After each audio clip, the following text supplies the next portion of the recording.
Welcome to the Three Martini Lunch.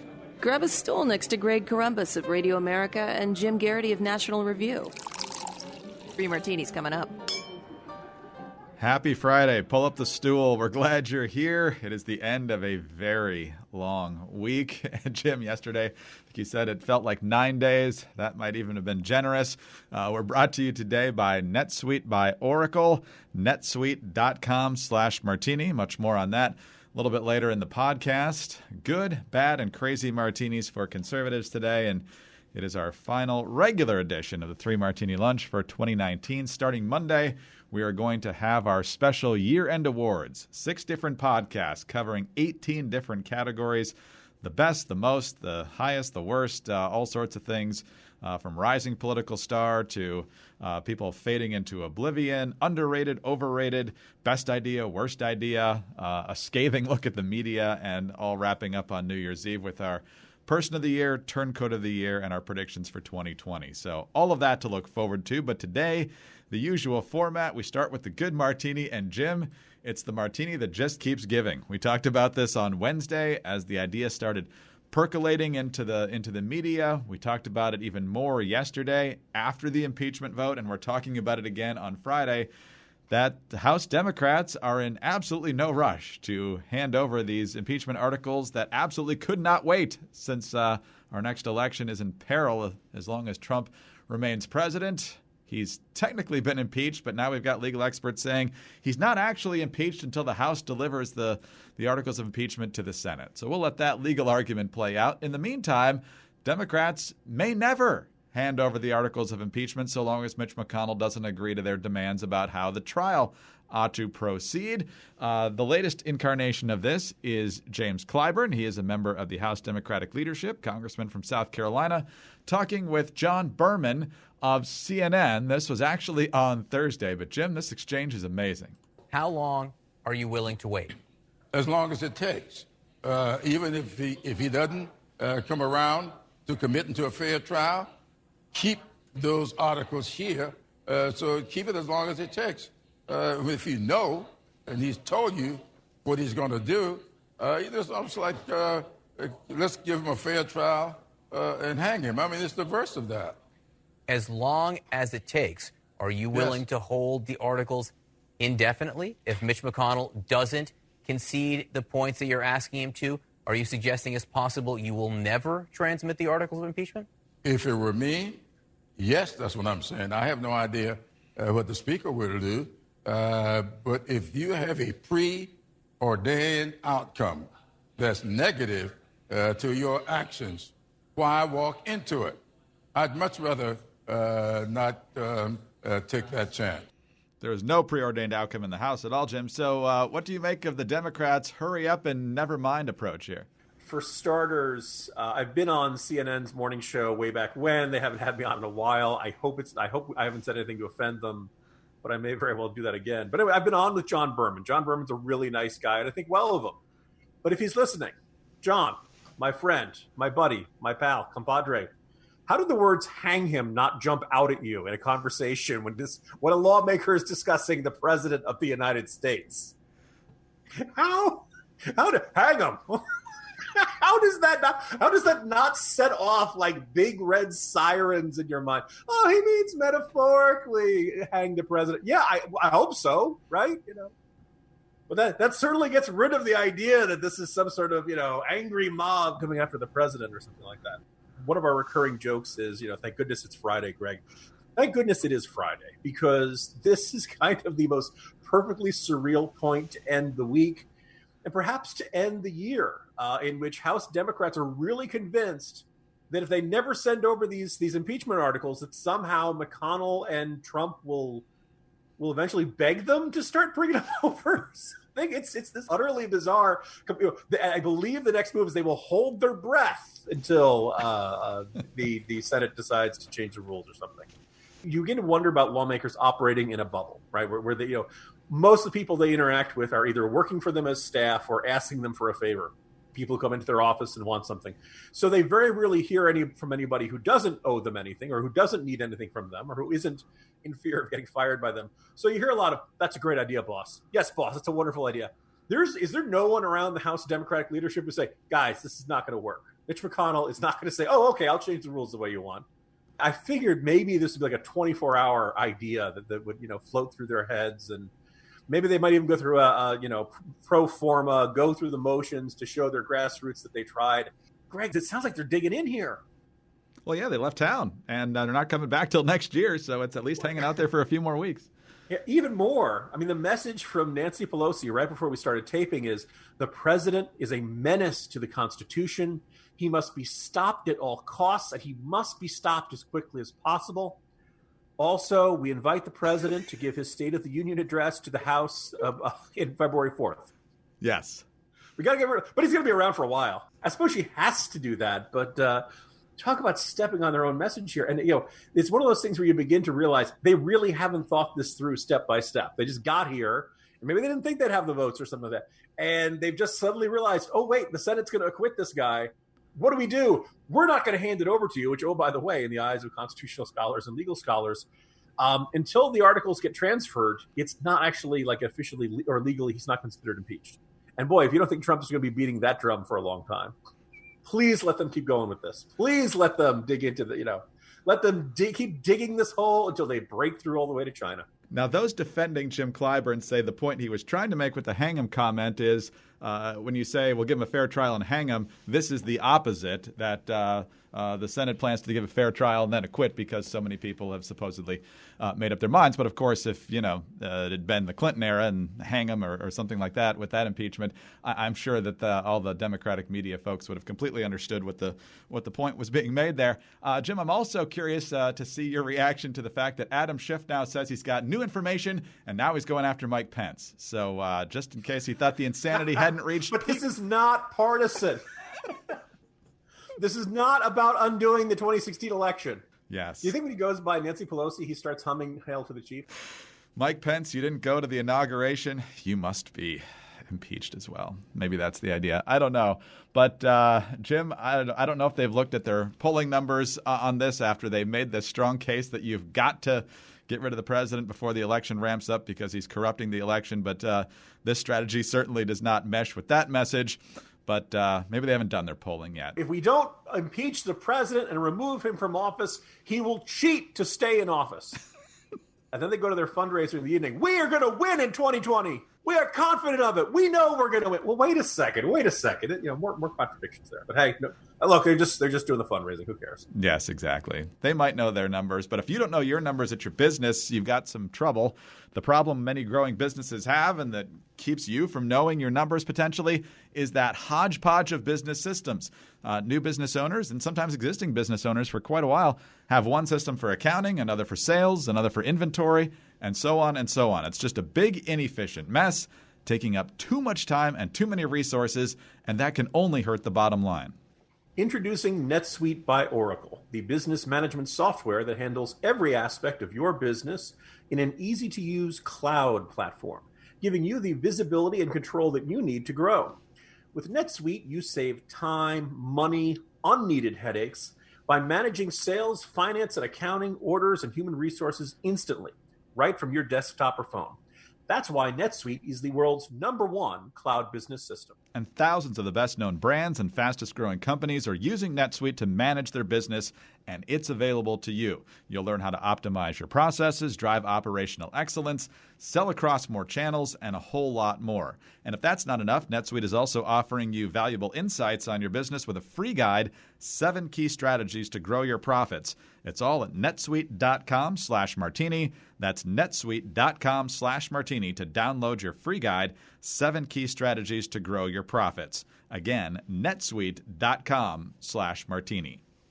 Jim, I can't think of anything that's an indication that we all need a break, hosts and listeners alike, than a Democratic debate the same week as we go through impeachment. But nonetheless, that's where we were on Thursday night. It was at Loyola Marymount University because, sadly, the strike ended there and the candidates actually showed up, and we had a 2.5-hour debate last night, which we definitely didn't need, but we got it anyway. So 7 candidates on stage this time instead of 10, and I think we got some more direct exchanges as a result of that, but I'll wait for your analysis on that. Our bad martini officially is Joe Biden. He's getting a lot of praise for not mangling himself to the extent that he has in previous debates. He seemed to be on point, defended himself on Afghanistan, for example. I'll let folks decide how well he defended himself on Afghanistan. But here's the bad martini. Tim Alberta, National Review alum, who's now with Politico and is one of the panelists, asking actually challenging questions to Democrats, which is a change. He asked Joe Biden about his position on energy policy and moving towards green energy and the impact that'll actually have on our economy and real people. Here's that exchange. Vice President Biden, I'd like to ask you, 3 consecutive American presidents have enjoyed stints of explosive economic growth due to a boom in oil and natural gas production. As president, would you be willing to sacrifice some of that growth, even knowing potentially that it could displace thousands, maybe hundreds of thousands of blue-collar workers in the interest of transitioning to that greener economy? The answer is yes. The answer is yes. And then he goes on to explain that because in the green economy, there'll be lots and lots of jobs doing other things in the energy sector. We have an opportunity to put 550,000 charging stations so that we own the electrical vehicle market, creating millions of jobs for people installing them, as well as making sure that we own the electric vehicle market. There's so many things we can do. Jim, it reminds me of this moment from the 2016 campaign. I'm the only candidate which has a policy about how to bring economic opportunity using clean, renewable energy as the key into coal country. Because we're going to put a lot of coal miners and coal companies out of business. Right, Tim? And we're going to make it clear that we don't want to forget those people. So, Jim, I don't think Biden understands, just like Hillary doesn't understand, how disgustingly condescending it is when politicians say, yeah, we're going to take away your job, we're going to kill your industry, but don't worry, we'll take care of you with something else. We are going to save the planet by killing your job. Pretty much. Good luck, everybody, being thrilled about that. So the first thing that kind of comes to mind, I suppose if you are a gas station attendant and they decide to shut down the Texaco station because we've decided to, make oil and gas no longer the as important in our energy diet, so to speak, and we're going to put it more towards solar and wind. You're going to work at an electric car charging station instead of a gas station. All right, I guess, all you have to do is sit there behind the glass and not get robbed. There aren't a lot, other than New Jersey, they don't have full service stations in most places. But if you're a geologist and your job is to go out and look for places where there's probably going to be good reservoirs of natural gas or oil or for fracking and stuff like that, I'm not so sure. Well, don't worry. There's good news. The solar panel factory is hiring. I don't know if everyone's job skills will necessarily transfer from one part of the energy sector in the energy economy to another, and it's just kind of it seems very Washington politician to say, "Oh, don't worry, you'll find another job. You can find any kind of job. They're fine. The energy industry. All this stuff is kind of the same. Solar, wind. It involves plugging stuff in. Don't worry, you're going to be fine." As for the overall performance of Biden, yeah, it was a better performance of Biden. You listen to some of the praise afterwards, Greg. There was he spoke in a lot more complete sentences tonight. Perhaps I shouldn't make fun of him for that. He remained upright in a vertical position for the entirety of the 2 hours and 20 to 30 minutes. By the way, 2 hours and 20 to 30 minutes of a debate with 7 candidates. I don't like these debates. And the irony is, at first I was like, okay, it's too many candidates, right? That's the problem. You can't have a good debate with 10 candidates on stage. We're finally going to have 7, and it'll be better. And it wasn't that much better. And so, okay, maybe it really wasn't the problem. Okay, I still think having 10 candidates on stage is a bad idea. But you only had 7, and you ended up with the same kind of whatever questions got asked. And I thought the moderators had a much better night. I thought our old friend Tim Alberta was very good. Could have done without Judy Woodruff mixing up Andrew Yang and Tom Steyer. Greg, we've all been there. They look so similar. I shouldn't do that because we were taping an editor's podcast yesterday, and I'm pretty sure I called Rich Lowry Greg at least once. Could have been 3 or 4 times. Of course, this is what happens when I do a bunch of podcasts all in one day. But anyway, so the questions were fine. The answers were almost all, you've asked about this topic. I have nothing specific about that question that I'd like to say, but let me give you this chunk of my stump speech that is loosely tied to this topic, and we will build a better America. Nobody answered the questions. And there's not really huge differences amongst these candidates on policy. So you don't end up, a little bit on Medicare for all. And eventually, like, an hour and 20 minutes, they got into it. But it got into the wine cave, and Amy Klobuchar felt the need to tell us she'd been to the wind cave in South Dakota. And suddenly it turned into a travelogue. And I just, hour and 20 minutes of it were really boring. A little bit of flare up. And then, of course, Amy Klobuchar had to play the Cory Booker role. You know what that is, right, Greg? Can't we just all get along? Exactly. Why are we sitting here arguing with her? Because it's a Democratic presidential debate. What do you think? What do you think? Is a tea party? Well, let's get to our crazy martini now, and you've previewed it well, and that's the most inane parts of the debate, which is not easy to find, the most inane, because there's many of those moments in a Democratic presidential debate. But a couple of dust-ups here that I think are most significant. First of all, you've got the wine caves, which you mentioned, and that was because Pete Buttigieg held a fundraiser in a wine cave. Elizabeth Warren didn't like that. Pete Buttigieg didn't like getting called out on it. The mayor just recently had a fundraiser that was held in a wine cave full of crystals and served $900 a bottle wine. Billionaires in wine caves should not pick the next president of the United States. Mr. Mayor, your response. According to Forbes magazine, I am literally the only person on this stage who's not a millionaire or a billionaire. So if this is important, this is the problem with issuing purity tests you cannot yourself pass. So they went at it for a while. I find it fascinating that people applaud by someone telling them they're the poorest candidate, but apparently that means they're somehow not beholden. Jim, then there's also the selfie issue. Elizabeth Warren talking about that. She's closing in on 100,000 selfies with voters. Here's what she said to the last question, which was my least favorite, where Judy Woodruff asked, what would you like to ask forgiveness for or give a gift this holiday season to another candidate? I know that sometimes I get really worked up. And sometimes I get a little hot. I don't really mean to.